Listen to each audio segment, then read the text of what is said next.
Iran Israel పైన attack చేసేందుకు సిద్ధమైంది. జెరూసలంలో రాకెట్స్ తో అటాక్ చేస్తుందనే వార్త ఇప్పుడు బయటకు వచ్చింది. అండ్ మరి ముఖ్యంగా మనం స్క్రీన్ పైన చూడొచ్చు, ఆ జెరూసలం ప్రాంతంలో ఉన్న ప్రజలందరూ కూడా భయాందోళనకి గురవుతా ఉన్నారు. ఎయిర్పోర్ట్ లో కావచ్చు, షాపింగ్ మాల్స్ లో కావచ్చు, అక్కడి నుంచి ప్రజలందరూ కూడా పరుగులు తీసి తమ ఇంటి వద్దకు వెళ్లి సేఫ్టీ రూమ్స్ లో గానీ, బంకర్ లో గానీ తలదాచుకుంటున్న దృశ్యాలన్నీ కూడా ఇప్పుడు మనం స్క్రీన్ పైన చూస్తా ఉన్నాం. సో మొత్తానికి ఇజ్రాయెల్లో ఇప్పుడు చాలా భయాందోళనకరమైన వాతావరణం అయితే క్రియేట్ అయింది. ఎందుకంటే రీసెంట్ గా అమెరికా చేసిన దాడులు కావచ్చు, ఎందుకంటే గత 10 రోజుల నుంచి కూడా ఇజ్రాయెల్ ఇరాన్ పైన అటాక్ చేస్తా ఉంది. కొన్ని ప్రాంతాలపైన, టెహరాన్ అనే ప్రాంతాలపైన కూడా తీవ్రంగా చాలా అటాక్ చేసింది.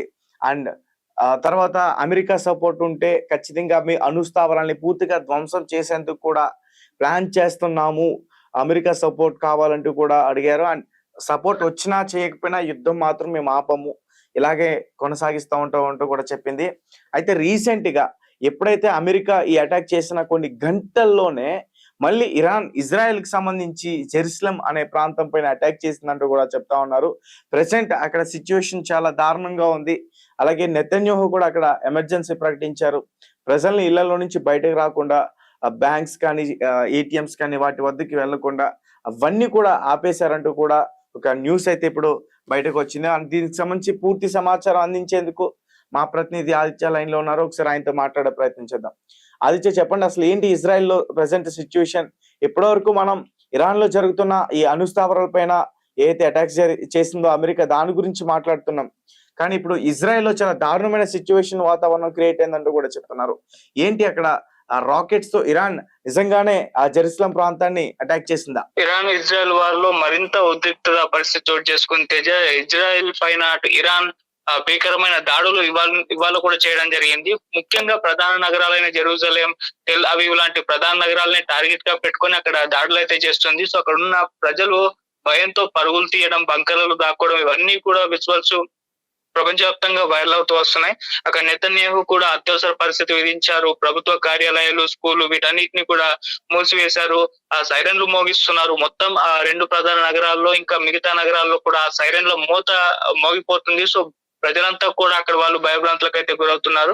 సో ఇప్పుడు వాళ్ళందరూ కూడా బంకర్ లోకి వెళ్ళి దాక్కోవడం మనం చూస్తాం. సో దీనికి కారణం కూడా లేకపోలేదు. అటు అమెరికా కూడా ఈ ఇరాన్ ఇజ్రాయెల్ యుద్ధంలో రంగంలోకి దిగింది. అటు ఇరాన్ పైన భీకరమైన దాడులు నిన్న చేసి అక్కడున్న అణుస్థావరాల పైన దాడులు అయితే చేసింది. సో ఈ నేపథ్యంలో ఇరాన్ కు ఎటువంటి అర్థం కాని ఒక పరిస్థితిలోకి వెళ్ళిపోయింది.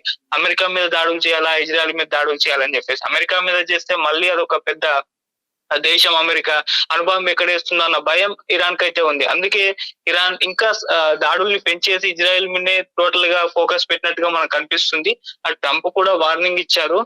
మేము దాడులు చేశాము, ఇప్పుడు శాంతి నెలకొల్పాలి, ఇరాన్ శాంతి వస్తే మేము స్వాగతిస్తాం, శాంతి చేకూర్చుతామని చెప్పేసి ఒక వార్నింగ్ ఇచ్చారు. రాకపోతే మరిన్ని దాడులు చేస్తామని చెప్పేసి కూడా చెప్తున్నారు. మరి అమెరికా నుంచి ట్రంప్ వార్నింగ్ ఇచ్చిన తర్వాత కూడా ఇరాన్ దాడులు ఆపలేదు. ఇజ్రాయెల్ మీద అయితే భీకరమైన దాడులు చేస్తుంది. మరి ఇది ఇంకాస్త ఎక్కడి వైపు వెళ్తుందో మనం చూడాలి. సో ఇజ్రాయెల్ లో పరిస్థితి ఇప్పుడు మహాఘోరంగా తయారైపోయిందని చెప్పుకోవాలి. సో మరి చూద్దాం ఇది ఇంకెటువంటి పరిస్థితులకు దారి తీయచ్చు. అమెరికా మళ్ళీ రియాక్ట్ అయి దీనికి ఏమన్నా కౌంటర్ అటాక్ దాడులు చేస్తుందా, ఇజ్రాయెల్ ఏ స్థాయిలో మళ్ళీ రిటర్న్ బ్యాక్ ఇరాన్ మీద దాడులు చేస్తుందా అని చెప్పేసి అయితే చూడాలి. సో మరి ఇదేమన్నా 3వ ప్రపంచ యుద్ధానికి దారి తీయచ్చా అన్న చర్చ కూడా జరుగుతుంది. చూద్దాం మరి అక్కడికి వెళ్తుందో లేదా శాంతి ఒప్పందం కుదురుతుందో లేదు. Right, thank you Aditya. అయితే మొత్తానికి ఇరాన్ టార్గెట్ చేసి ఇజ్రాయెల్ లో ఉన్న జెరూసలం ప్రాంతాన్ని ధ్వంసం చేసేందుకు సిద్ధమైంది. కొన్ని రాకెట్స్ ని కూడా అక్కడ లాంచ్ చేసినట్టు కూడా చెప్తున్నాను. నాకు సంబంధించి నాకు తెలిసిన ఒక ఫ్రెండ్ కూడా, రాజు అనే ఒక అబ్బాయి, సో అతను కూడా ఇజ్రాయెల్ ఇప్పుడు ఎక్కడైతే జెరూసలం అనే ప్రాంతం గురించి మాట్లాడుకుంటున్నామో అతను కూడా ఆ ప్రాంతంలోనే ఉన్నాడు. సో అతనికి కూడా నేను ఒక మెసేజ్ చేయడం జరిగింది. అతను ఫోన్ మాట్లాడడానికి వీలు కుదరలేదు, సేఫ్టీ రూమ్ లో ఉండడం వల్ల అతను నాకు అందుబాటులోకి రాలేదు. కానీ ఒక మెసేజ్ అయితే చేశాడు. ఇరాన్ రాకెట్స్ అయితే మాత్రం జెరూసలం లో అటాక్ చేస్తున్నాయని. ప్రెసెంట్ అక్కడ సిచ్యువేషన్ చాలా దారుణంగా ఉంది.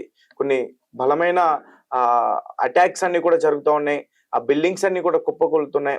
కొంతమంది ప్రజలు కూడా చనిపోయే అవకాశం కూడా ఉంటుంది అనేది అయితే మాత్రం పూర్తిగా అర్థమవుతుంది. అంటే డైరెక్ట్ గా అమెరికా పైన ఇరాన్ యుద్ధం చేయకుండా ఇజ్రాయెల్ పైన అటాక్ చేసి అమెరికాకి ఒత్తిడి తీసుకొచ్చేందుకు ఇరాన్ ప్రయత్నిస్తుంది. కొన్ని తెలివి కూడా ప్రదర్శిస్తుందని చెప్పుకోవచ్చు. ఎందుకంటే ప్రపంచ దేశాలకి అమెరికా అంటే ఇరాన్ కి అమెరికాకి ఎటువంటి ఇబ్బంది లేకపోయినా ఇరాన్ ఇజ్రాయెల్ ని సపోర్ట్ చేస్తూ ఇజ్రాయెల్ కి మించి కావాలనే అటాక్ చేస్తుంది ఇరాన్ అనే ఒక ప్రపంచ దేశాలన్నిటి ముందు కూడా ఈ ట్రంప్ అనే వ్యక్తిని ఒక దోషిలా చూపించేందుకు ఇది ఒక ప్రయత్నం అని కూడా మనం చెప్పుకోవచ్చు. ఎందుకంటే ఆ అంటే ఇజ్రాయెల్ అమెరికా ఈ రెండు కూడా ఇరాన్ లో ఏ అయితే ఉన్నాయో ఆ అణు వెపన్స్ ఆ ఉత్పత్తి కాకూడదు, ఆ అణు స్థావరాలు పూర్తిగా ధ్వంసం చేయాలి. ఎందుకంటే వాళ్ళు ఉగ్రవాదుల చేతులకి ఇస్తే ప్రపంచం వినాశనానికి కారణం అవుతుంది. కాబట్టి ఖచ్చితంగా ఆ ఇప్పుడు ఏదైతే వాళ్ళు అటాక్ చేస్తున్నారో ఖచ్చితంగా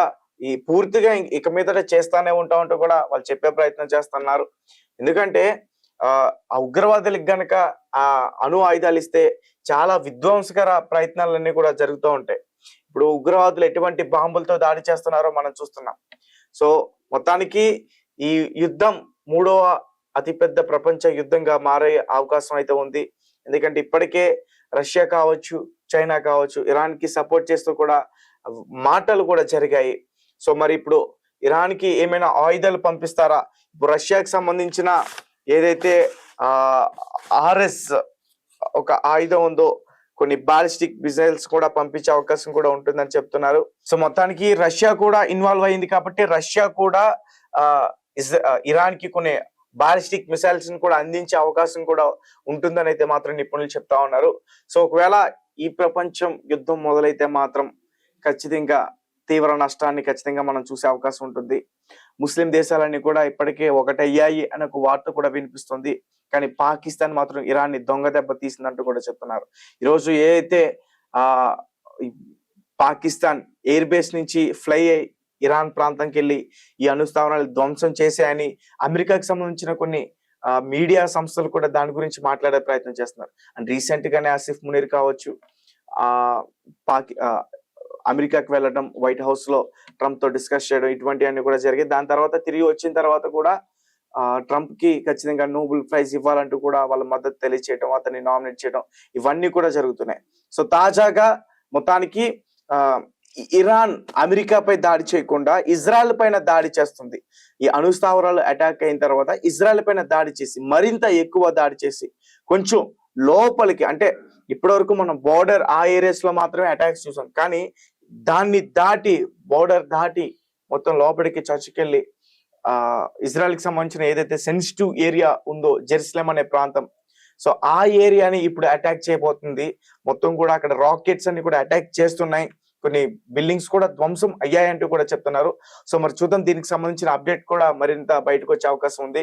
అండ్ మనం స్క్రీన్ పైన చూడొచ్చు ప్రెసెంట్ జెరూసలేం అనే ప్రాంతం అక్కడ ఎలా ఉంది అనేది. అక్కడ ప్రజలు అందరూ కూడా భయపడుతున్నారు, సేఫ్టీ రూమ్స్ లోకి వెళ్తా ఉన్నారు. ఆ CCTV ఫుటేజెస్ అన్ని కూడా చూడొచ్చు.